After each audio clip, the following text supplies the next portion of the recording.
पता नहीं, देखना पड़ेगा। 2 बजे से मेरे ख्याल में 6-8 घंटे की चर्चा होनी है। अगर चर्चा में जो हमारे देश इंतजार करे इसे होना है तो हम ये सब पूछेंगे कि क्या हुआ, क्या ये बिल काफी है जो सरकार ने लेके आए हैं, सिर्फ फास्ट ट्रैक कोर्ट्स करने से या 1-2 चीजें बदलने में क्या हमारे बच्चों के भविष्य बेहतर होने वाला है, ये सब पूछने की बात है। बहुत सारे प्रश्न हैं। सरकार की अकाउंटेबिलिटी बहुत महत्वपूर्ण है। जब कुछ होते हैं तो एक मंत्री की इस्तीफा लेना ठीक है, लेकिन वो काफी नहीं है। पूरे सिस्टम को आप देखना चाहिए और बदलना चाहिए। सरकार का अब तक का जो रुख है उसको आप सकारात्मक मानते हैं?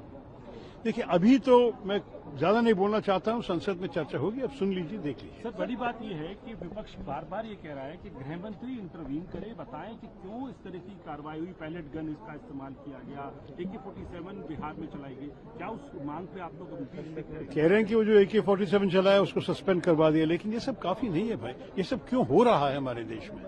ये हमारे नागरिक है, हमारे भविष्य है।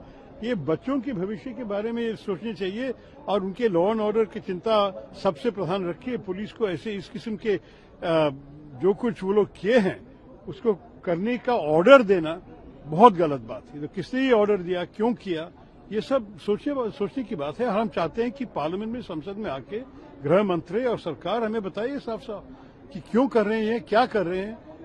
क्या अगर पुलिस ऑर्डर के अतीत चले गए और दूसरी चीजें किए जो उनको इजाजत नहीं थी, तो उसके लिए भी अकाउंटेबिलिटी होनी चाहिए। पुलिस को पूछना चाहिए, उनको शायद सस्पेंड करना चाहिए, जैसे बिहार में हुआ एक सस्पेंशन। लेकिन एक्शन चाहिए। हमें देखिए, लोकतंत्र को बचाने की बात छोटी सी बात नहीं, बहुत बड़ी चीज है। सर, यूके के एक शैडो मिनिस्टर है प्रीति पटेल, उनका ये कहना है कि नीरव मोदी की वजह से भारत और यूके के बीच में रिलेशन खराब हुए हैं। एक्सट्रेडिशन की सारी प्रक्रिया पूरी होने के बावजूद भी यूके ने उनको एक्सट्राडिट किया। देखिए, भारत ने तो मेरे ख्याल में 3-4 केसेस अभी यूके में फाइल किया था जो एक्सट्रेडिशन के मामले में।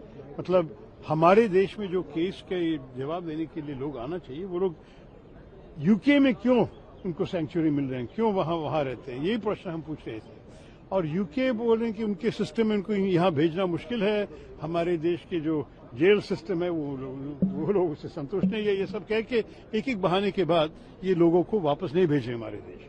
तो इसलिए मैं जो समझा, जो प्रीति पटेल ने कहा, उन्होंने कहा कि ये कारण, मतलब नीरव मोदी एक उदाहरण है, उनको वापस नहीं भेजा दिया, इसलिए भारत सरकार ने कोई इलीगल इमिग्रेंट्स जो यूके यहां भेजना चाहते थे उनको नहीं ले रहे थे।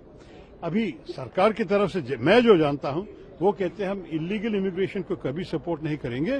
कोई भी इलीगल केस हो जो हम सेटिस्फाइड है कि ये भारतीय नागरिक है, उनको वापस ले लेंगे।